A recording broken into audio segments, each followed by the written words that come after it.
Hari ini, mari kita luangkan waktu untuk mempelajari firman Tuhan dengan khotbah berjudul Alkitab dan Fakta. Terkadang, kita mendengar orang berkata, Alkitab tidak ilmiah dan tidak berdasarkan peristiwa yang sebenarnya, jadi itu tidak dapat diterima. Bahkan di antara orang-orang yang percaya kepada Tuhan, ada kebimbangan tentang apakah isi Alkitab adalah benar. Makanya, terkadang, mereka tidak dapat mempercayai atau menerima ajaran Alkitab. Kalau begitu, pertama, mari kita periksa bagaimana Alkitab tersusun dengan membuka 2 Timotius pasal 3 ayat 12.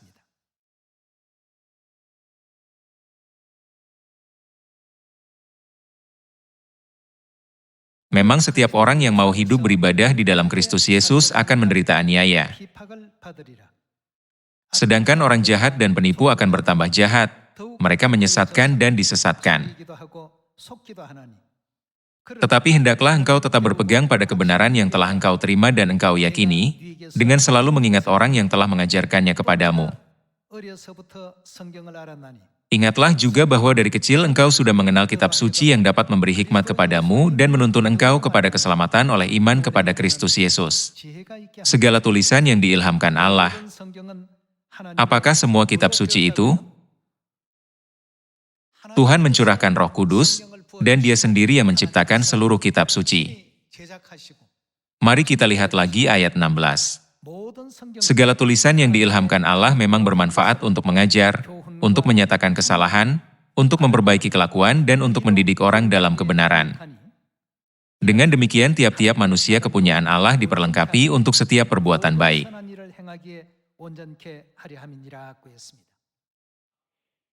Semuanya, oleh siapa Alkitab ditulis? Ini dengan jelas mengajarkan kepada kita bahwa firman Alkitab ini ditulis oleh orang-orang yang digerakkan oleh Roh Kudus Tuhan.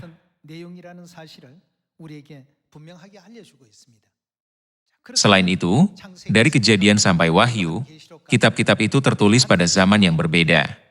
Meskipun ada beberapa penulis yang berkegiatan pada masa yang sama, namun sebagian besar berasal dari generasi yang berbeda. Semua isi ini tertulis dalam jangka waktu yang panjang oleh wahyu Tuhan, disatukan dan dinubuatkan dengan jelas tanpa perbedaan. Meskipun mereka berasal dari tempat yang berbeda, memiliki pekerjaan yang berbeda, tinggal di lokasi yang berbeda, dan ada di era yang berbeda, Tuhan telah dengan jelas membuat kita sadar melalui Alkitab tentang mengapa umat manusia datang ke bumi ini dan kemana kita akan pergi.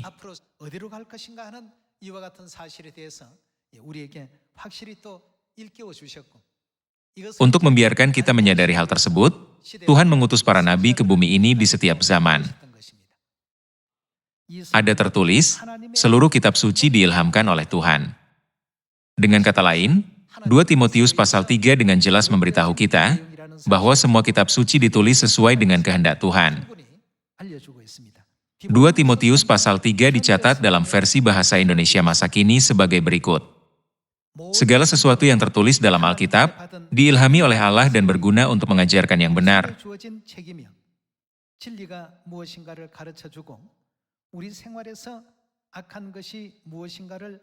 untuk menegur dan membetulkan yang salah, dan untuk mengajar manusia supaya hidup menurut kemauan Allah. Hal ini ditulis dengan cara ini. Oleh karena itu, pertama-tama, kita harus memahami bahwa semua firman yang dicatat dalam Alkitab ini berasal dari Tuhan, dan itu tidak ditulis berdasarkan pikiran atau pendapat pribadi manusia. Ketika orang membaca kisah para rasul atau surat-surat dalam Perjanjian Baru, mereka sering bertanya, bukankah itu hanya surat yang ditulis Rasul Paulus kepada gereja tertentu? Ada kesalahpahaman bahwa Alkitab diciptakan dan disusun oleh manusia biasa. Tetapi dari halaman pertama sampai halaman terakhir Alkitab, kita harus benar-benar percaya bahwa Tuhan yang mengetahui segala sesuatu, akhir dari awal, menempatkan semua ajaran di dalamnya untuk keselamatan umat manusia. Jadi, apa yang harus kita lakukan dengan perkataan yang tertulis dalam Alkitab? Karena itu berisi kehendak Tuhan untuk keselamatan, jangan pernah menambahkan pendapat pribadi manusia ke dalamnya atau menguranginya. Beberapa bagian dari Alkitab mengungkapkan kehendak Tuhan melalui sejarah, bagian lain mengungkapkan kehendak Tuhan melalui nubuat, dan bagian lain mengungkapkan kehendak Tuhan melalui surat-surat. Ada berbagai cara. Namun, kita tidak boleh lupa bahwa perkataan ini dicatat dalam Alkitab oleh Tuhan untuk menolong umat manusia memahami Dia dan mencari kebenaran. Karena orang tidak berpikir dengan cara ini, malah percaya dengan berpikir, ini hanyalah sebuah teks yang ditulis oleh seseorang, maka mereka memiliki pemikiran tidak masuk akal yang membelokkan kehendak Tuhan di seluruh Alkitab. Karena alasan ini, seiring berjalannya waktu, agama Kristen menurun, dan firman kehidupan Tuhan menghilang tidak hanya di Eropa, tetapi juga di Amerika Utara dan Selatan, dan tentu saja di negara-negara di seluruh dunia, dan hal ini sungguh menyedihkan.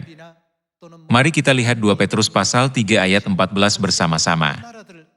Dalam pasal 3 ayat 14, tertulis, "Sebab itu, saudara-saudaraku yang kekasih, sambil menantikan semuanya ini, kamu harus berusaha, supaya kamu kedapatan tak bercacat dan tak bernoda di hadapannya, dalam perdamaian dengan Dia."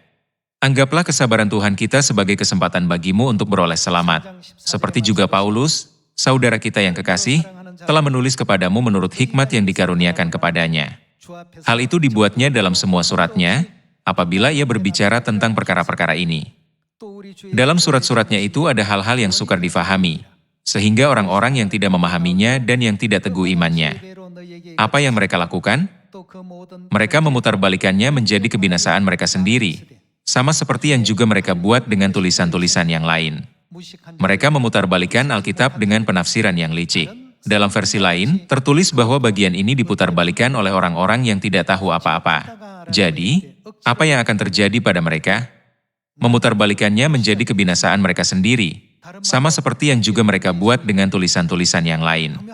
Tetapi kamu, saudara-saudaraku yang kekasih, kamu telah mengetahui hal ini sebelumnya. Karena itu waspadalah, artinya, hati-hati supaya kamu jangan terseret ke dalam kesesatan orang-orang yang tak mengenal hukum, dan jangan kehilangan peganganmu yang teguh. Tetapi bertumbuhlah dalam kasih karunia dan dalam pengenalan akan Tuhan dan Juru Selamat kita, Yesus Kristus. Baginya kemuliaan, sekarang dan sampai selama-lamanya. Seperti yang dapat kita lihat dari kata-kata yang diberikan di sini. Alkitab tidak boleh ditafsirkan secara paksa oleh siapapun. Untuk melakukan itu, kita harus mendengarkan penafsiran dari Tuhan, Sang Penulis asli, yang memerintahkan Alkitab untuk ditulis. Menurut Mika pasal 4, apa yang Tuhan katakan akan Dia lakukan ketika Dia datang ke Sion pada akhir zaman? Mari kita lihat nubuat dalam Mika pasal 4. Firman Mika pasal 4 ayat 1 berbunyi, "Akan terjadi pada hari-hari yang terakhir, gunung rumah Tuhan akan berdiri tegak mengatasi gunung-gunung dan menjulang tinggi di atas bukit-bukit. Bangsa-bangsa akan berduyun-duyun ke sana, dan banyak suku bangsa akan pergi serta berkata, 'Mari, kita naik ke gunung Tuhan, ke rumah Allah Yakub, supaya Ia, apa yang akan Dia lakukan? Dia akan mengajar kita tentang jalan-jalannya.'" Kapan ini akan terjadi? Itu akan terjadi pada hari-hari terakhir. Di akhir zaman, Tuhan sendiri akan datang dan mengajar kita tentang jalan-jalannya, supaya kita berjalan menempuhnya. Kita tidak menciptakan doktrin atau ajaran baru. Alkitab mengajarkan kepada kita bahwa adalah salah untuk secara paksa memutarbalikan firman Tuhan dengan penafsiran yang licik. Mari kita lihat lagi di ayat 2. Dikatakan, "Sebab dari Sion akan keluar pengajaran dan firman Tuhan dari Yerusalem." Di akhir zaman, kita harus belajar dari Tuhan secara langsung. Bukankah ini alasan mengapa ada tertulis dalam Ibrani pasal 9 ayat 28, bahwa Dia akan datang untuk kedua kalinya, untuk mengaruniakan keselamatan kepada mereka yang menantikan Dia? Lalu, bagaimana Tuhan, yang datang untuk kedua kalinya, menjelaskan kekuasaan Alkitab? Dia berkata bahwa Alkitab bukanlah sebuah fiksi, melainkan sebuah penjelasan fakta tentang hal-hal yang pasti akan terjadi. Orang-orang berkata, "Saya mengakui kekuasaan Alkitab, tetapi mereka tidak merayakan Paskah yang disebutkan dalam Alkitab, bukan? Apakah mereka memelihara hari Sabat? Tidak. Yesus berkata, "Bangsa ini memuliakan aku dengan bibirnya, padahal hatinya jauh daripadaku. Enyahlah daripadaku, kamu sekalian pembuat kejahatan." Bukankah dia menolak mereka dengan cara ini? Dengan bibirnya, mereka berkata, Alkitab adalah buku yang harus dipercaya. Namun pada kenyataannya, mereka tidak mempercayainya.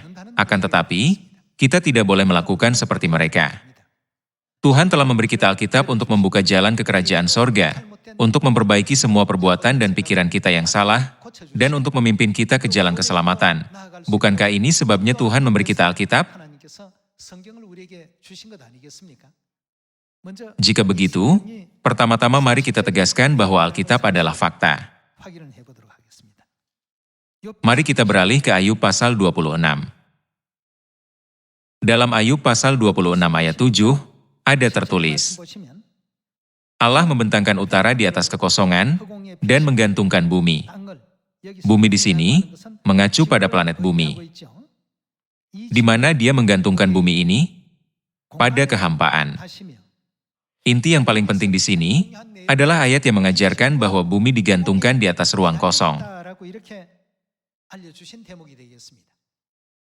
Kitab Ayub ditulis sekitar 3.500 tahun yang lalu. Tuhan menyatakan keadaan bumi yang tergantung melalui Ayub 3.500 tahun yang lalu. Hukum gravitasi universal yang menyatakan bahwa bumi tergantung di luar angkasa, secara resmi diketahui seluruh dunia melalui seorang ilmuwan bernama Newton sekitar tahun 1687. Lalu, apa yang dipikirkan orang-orang sebelum waktu itu tentang keadaan bumi? Orang-orang percaya bahwa tanah itu terbentuk di atas punggung gajah raksasa, dan orang-orang tinggal di atasnya. Bumi itu bulat. Bumi tergantung di luar angkasa. Hal ini tidak terbayangkan pada waktu itu. Namun, sekarang, bukankah semua orang percaya bahwa bumi tergantung di luar angkasa? Saat ini, perangkat ilmiah seperti satelit buatan terbang, melintasi ruang angkasa dan menangkap gambar bumi. Yang mengejutkan, Tuhan telah menyatakannya melalui seorang nabi 3.500 tahun yang lalu. Tetapi apakah orang-orang pada waktu itu mempercayai hal ini? Dengan pemahaman ilmiah yang dimiliki orang-orang pada waktu itu, tidak terbayangkan bahwa tanah yang sangat luas ini tergantung di ruang angkasa tanpa penyangga apapun. Namun, apa yang Tuhan katakan ribuan tahun sebelumnya? Bumi digantung di atas kehampaan. Bukankah hal ini memungkinkan kita untuk menegaskan kembali betapa nyatanya semua catatan dalam Alkitab, firman Tuhan? Karena Alkitab mendahului ilmu pengetahuan demikian, maka dengan pemahaman manusia yang terbatas, kita tidak dapat sepenuhnya memahami kehendak Tuhan. Inilah sebabnya mengapa sangat sulit bagi orang-orang pada waktu itu untuk menerima kebenaran.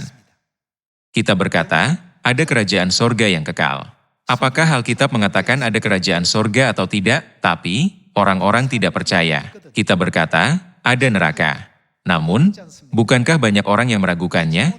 Karena mereka tidak percaya, mereka gagal mencari jalan menuju kerajaan sorga di dalam Tuhan. Orang-orang berada dalam situasi yang menyedihkan dan bodoh, karena mereka tidak datang untuk mempelajari cara-cara pasti, untuk menghindari neraka, bukan? Semua firman Tuhan sudah ribuan atau puluhan ribu tahun lebih dahulu daripada pikiran manusia. Dan Tuhan telah memberitahukan semua kebenaran ini kepada manusia melalui Alkitab. Mari kita lihat Ayub pasal 36 ayat 24. Dalam pasal 36 ayat 24 tertulis, ingatlah bahwa engkau harus menjunjung tinggi perbuatannya yang selalu dinyanyikan oleh manusia. Semua orang melihatnya, manusia memandangnya dari jauh. Ayat 26.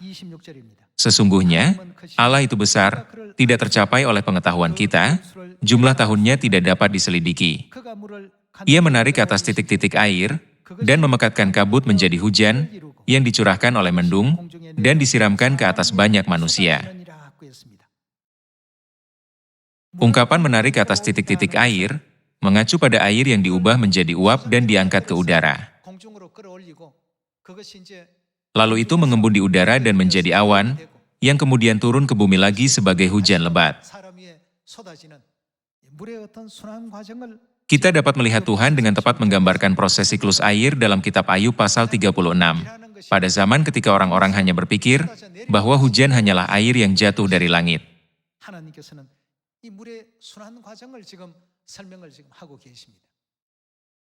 Pada abad ke-17, manusia mulai memiliki minat ilmiah terhadap siklus air, dan secara sistematis mengatur teorinya. Jadi, firman Tuhan memang selalu ribuan tahun lebih dahulu daripada pemahaman ilmiah manusia.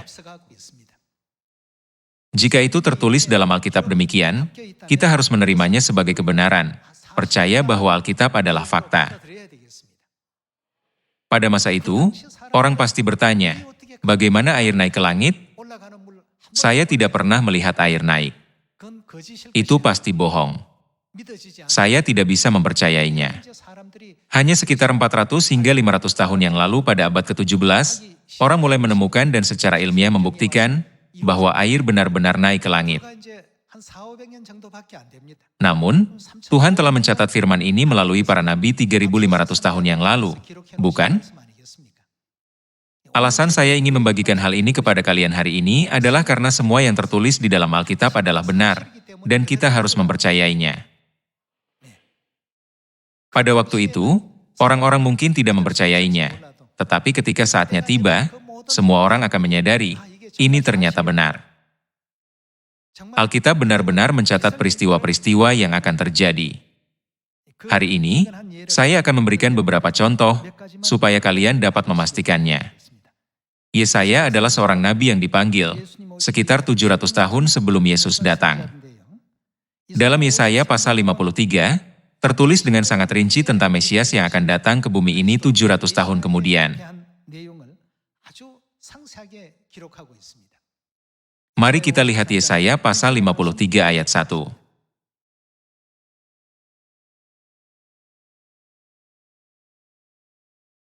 Siapakah yang percaya kepada berita yang kami dengar, dan kepada siapakah tangan kekuasaan Tuhan dinyatakan? Sebagai taruk ia tumbuh di hadapan Tuhan dan sebagai tunas dari tanah kering. Ia tidak tampan dan semaraknya pun tidak ada sehingga kita memandang dia, dan rupa pun tidak, sehingga kita menginginkannya. Ia dihina dan dihindari orang. Nabi Yesaya menubuatkan tentang seseorang yang akan muncul 700 tahun kemudian, dan dia akan dihina dan ditolak oleh umat manusia. Seorang yang penuh kesengsaraan dan yang biasa menderita kesakitan. Ia sangat dihina, sehingga orang menutup mukanya terhadap dia dan bagi kita pun dia tidak masuk hitungan. Ayat 4. Tetapi sesungguhnya, penyakit kitalah yang ditanggungnya, dan kesengsaraan kita yang dipikulnya, padahal kita mengira dia kena tulah, dipukul dan ditindas Allah. Tetapi dia tertikam oleh karena pemberontakan kita, dia diremukkan oleh karena kejahatan kita. Ganjaran yang mendatangkan keselamatan bagi kita ditimpakan kepadanya, dan oleh bilur-bilurnya kita menjadi sembuh. Kita sekalian sesat seperti domba, masing-masing kita mengambil jalannya sendiri, tetapi Tuhan telah menimpakan kepadanya kejahatan kita sekalian. Demikianlah, Tuhan menyuruh Nabi Yesaya mencatat terlebih dahulu segala sesuatu yang akan terjadi 700 tahun kemudian. Lalu, apakah peristiwa ini benar-benar terjadi 700 tahun kemudian? Segala hal yang dicatat telah terjadi persis seperti yang tertulis. Mari kita terus memeriksa ini. Dia dianiaya, tetapi dia membiarkan diri ditindas dan tidak membuka mulutnya seperti anak domba yang dibawa ke pembantaian. Seperti induk domba yang keluh di depan orang-orang yang menggunting bulunya, ia tidak membuka mulutnya. Ada tertulis bahwa semua hal ini akan terjadi karena pemberontakan dan kesalahan kita. Mari kita lihat ayat 8. Sesudah penahanan dan penghukuman ia terambil, dan tentang nasibnya siapakah yang memikirkannya? Sungguh, ia terputus dari negeri orang-orang hidup, dan karena pemberontakan umatku ia kena tulah. Orang menempatkan kuburnya di antara orang-orang fasik, dan dalam hatinya ia ada di antara penjahat-penjahat, sekalipun ia tidak berbuat kekerasan dan tipu tidak ada dalam mulutnya. Dalam kehidupan Yesus, segala sesuatu terjadi persis seperti yang telah dinubuatkan, tanpa ada yang tidak digenapi atau ditambahkan. Dia dikuburkan di makam seorang kaya dari Arimatea, bernama Yusuf. Juga, dengan siapa dia disalibkan? Dia disalibkan dengan dua perampok, orang jahat, di kedua sisinya. Apakah dia dicambuk atau tidak? Apakah dia dihukum secara tidak adil atau tidak? Apakah dia tertikam atau tidak? Dari nubuat pertama hingga nubuat terakhir, semuanya digenapi seperti yang dicatat.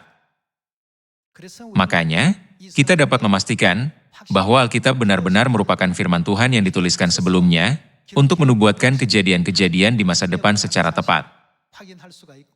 Kita juga dapat memastikan bahwa firman ini bukan fiksi atau hasil hayalan seseorang, bukan?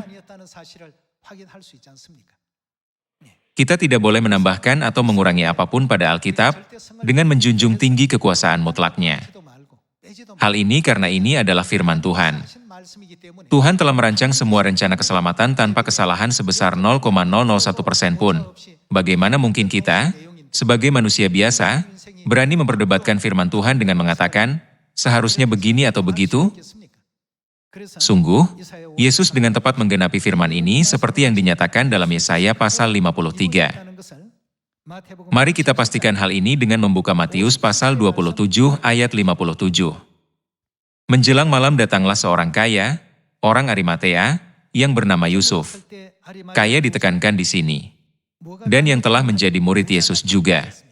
Ia pergi menghadap Pilatus dan meminta mayat Yesus. Pilatus memerintahkan untuk menyerahkannya kepadanya. Dan Yusuf pun mengambil mayat itu, mengapaninya dengan kain lenan yang putih bersih. Lalu membaringkannya di dalam kuburnya yang baru. Makam siapa itu? Itu adalah makam orang kaya Yusuf, yang digalinya di dalam bukit batu, dan sesudah menggulingkan sebuah batu besar ke pintu kubur itu, pergilah ia. Apakah nubuat yang dicatat dalam Yesaya pasal 53 digenapi 700 tahun kemudian atau tidak? Ya, itu telah digenapi. Juga dinubuatkan bahwa dia akan dikubur bersama orang jahat. Mari kita pastikan hal ini dalam Lukas pasal 23. Lukas pasal 23 ayat 39. Seorang dari penjahat yang digantung itu menghujat dia. Katanya, "Bukankah engkau adalah Kristus? Selamatkanlah dirimu dan kami." Tetapi yang seorang menegur dia. Katanya, "Tidakkah engkau takut, juga tidak kepada Allah, sedang engkau menerima hukuman yang sama?" Sekarang, menurut ayat 39, siapa yang tergantung di sana?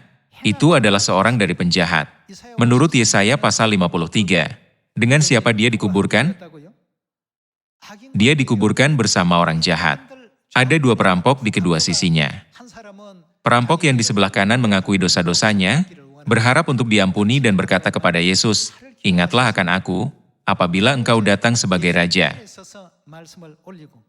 Di sisi lain, kita dapat melihat adegan di mana perampok di sisi kiri memfitnah dan mengejek Yesus. Pada akhirnya, dia memang dikuburkan bersama dengan orang-orang jahat itu. Dan setelah dia mati, dia dipindahkan ke kuburan seorang kaya dari Arimatea bernama Yusuf. Tuhan, melalui Nabi Yesaya, dengan tepat menggambarkan semua pekerjaan Yesus Kristus yang akan muncul 700 tahun kemudian. Oleh karena itu, kita tidak boleh mendengarkan kebohongan mereka yang tidak beriman atau mereka yang tidak percaya Alkitab. Tetapi ingatlah bahwa Alkitab adalah firman Tuhan yang mutlak dan mengandung segala sesuatu yang akan terjadi di masa depan. Seandainya orang-orang 3.500 tahun yang lalu tahu bahwa bumi ini tergantung di luar angkasa, mereka pasti akan ketakutan. Namun, seperti halnya ilmu pengetahuan yang telah membuktikan bahwa bumi benar-benar tergantung di luar angkasa, tidak lama lagi Tuhan akan mengizinkan kita untuk melihat dengan mata kepala sendiri bahwa keberadaan sorga dan neraka itu nyata. Saya berharap tidak ada satu orang pun yang akan memasuki api neraka yang kekal. Cuaca akhir-akhir ini sangat panas. Bukankah itu menyusahkan dan menyakitkan? Kehidupan sehari-hari menjadi agak sulit karena suhunya terus-menerus tinggi. Mengingat siksaan selama-lamanya di lautan api yang digambarkan sebagai neraka, kita harus segera membimbing semua orang kepada kebenaran, supaya mereka dapat menerima pengampunan dosa dan keselamatan, dan tidak masuk neraka. Hal ini karena semua isi yang tercatat dalam Alkitab adalah memang benar. Meskipun Tuhan telah memberitahu manusia tentang semua hal yang nyata ini, manusia tetap tidak percaya. Kalau aku mati, aku akan masuk neraka. Semua orang juga pergi ke sana. Apa yang salah dengan itu? Mereka adalah orang-orang yang paling menyedihkan. Jadi, sangat penting bagi setiap orang untuk memahami isi Alkitab secara akurat dan memiliki kepercayaan mutlak bahwa segala sesuatu yang tercatat di dalamnya akan benar-benar terjadi. Mari kita beralih ke Yohanes pasal 19.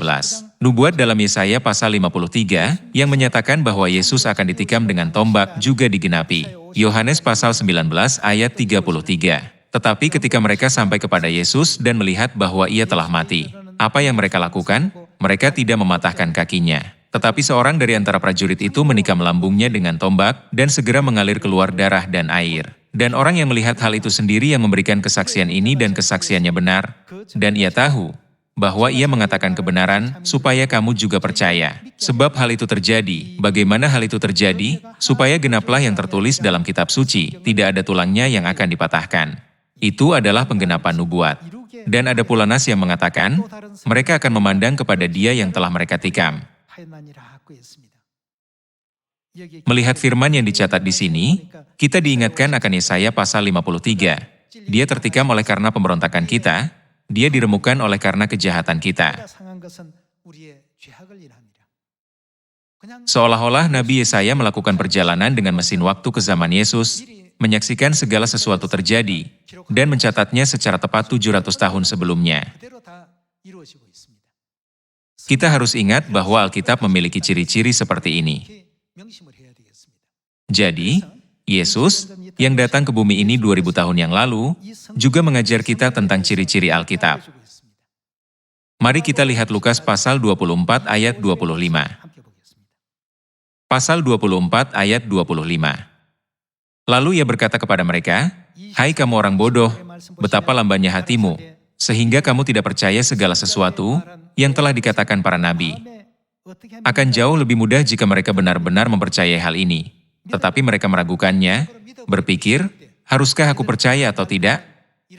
Jadi Yesus berkata, "Hai kamu orang bodoh, bukankah Mesias harus menderita semuanya itu untuk masuk ke dalam kemuliaannya?" Lalu ia menjelaskan kepada mereka apa yang tertulis tentang dia dalam seluruh kitab suci, mulai dari kitab-kitab Musa dan segala kitab nabi-nabi. Kita harus yakin dalam hati kita tentang apapun yang tertulis dalam Alkitab. Tidak ada alasan lambat untuk percaya. Mari kita menegaskan hal ini melalui ajaran lain dalam Matius pasal 26. Mari kita lihat Matius pasal 26 ayat 51.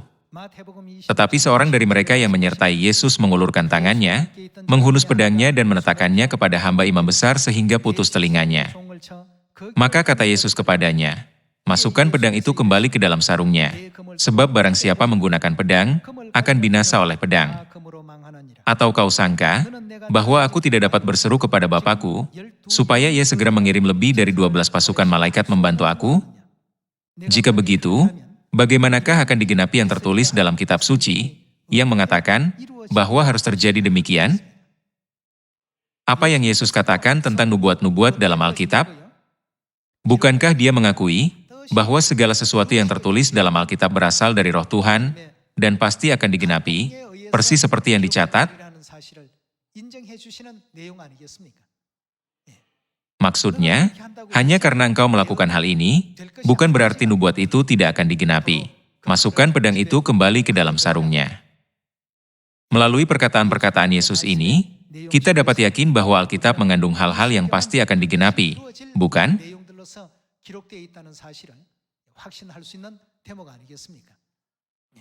Lalu, apa yang dikatakan Wahyu pasal 21 tentang kerajaan sorga yang akan kita tuju? Tuhan telah menyadarkan kita bahwa tidak akan ada lagi kematian, tidak ada perkabungan, tidak ada tangisan, atau tidak ada rasa sakit, dan juga meyakinkan kita bahwa sukacita baru akan tercipta dari hari ke hari, sehingga hidup kita akan melimpah dengan sukacita. Bukankah Dia telah menyadarkan kita akan fakta ini? Dalam kitab Wahyu pasal 22 ayat 4 hingga 5, bagaimana dikatakan, bahwa kita akan hidup selamanya di kerajaan sorga. Mereka akan memerintah sebagai raja selama-lamanya. Tuhan telah menyadarkan kita akan hal-hal yang akan terjadi di masa depan. Kita dapat memastikan bahwa segala sesuatu yang tertulis dalam Alkitab, yang telah kita lihat sejauh ini, adalah kejadian yang pasti akan terjadi di masa depan. Kerajaan sorga yang kekal, langit yang baru dan bumi yang baru, tidak lama lagi akan tiba. Oleh karena itu, janganlah kita kehilangan pengharapan akan sorga. Betapapun indahnya kemuliaan yang ditampilkan iblis di bumi ini, bukankah Yesus telah mengalahkan pencobaan itu? Setan memperlihatkan kepadanya semua kerajaan dunia dengan kemegahannya, dan berkata, "Sujud menyembah aku." Sederhananya ini berarti tunduk padanya. Dia menyuruh Yesus untuk tunduk dan menaatinya. Tetapi apa yang Yesus katakan? "Enyahlah, iblis, engkau harus menyembah Tuhan, Allahmu." Sama seperti yang telah diajarkan oleh Yesus, apa yang harus kita sembah di dunia ini? Bukanlah kekayaan, ketenaran, dan pengetahuan, atau hal lainnya. Hanya Tuhan yang harus menjadi objek penyembahan kita. Alkitab dengan jelas mengatakan bahwa sorga dan neraka benar-benar ada. Keberadaan kerajaan sorga adalah kebenaran dan fakta. Hal yang sama berlaku untuk neraka. Oleh karena itu, saya meminta kita semua untuk berusaha dan bekerja keras untuk memberitakan firman Tuhan yang indah dan penuh kasih karunia kepada keluarga, teman, sahabat, kenalan, dan tetangga kita, agar tahun ini menjadi tahun yang penuh dengan kasih karunia.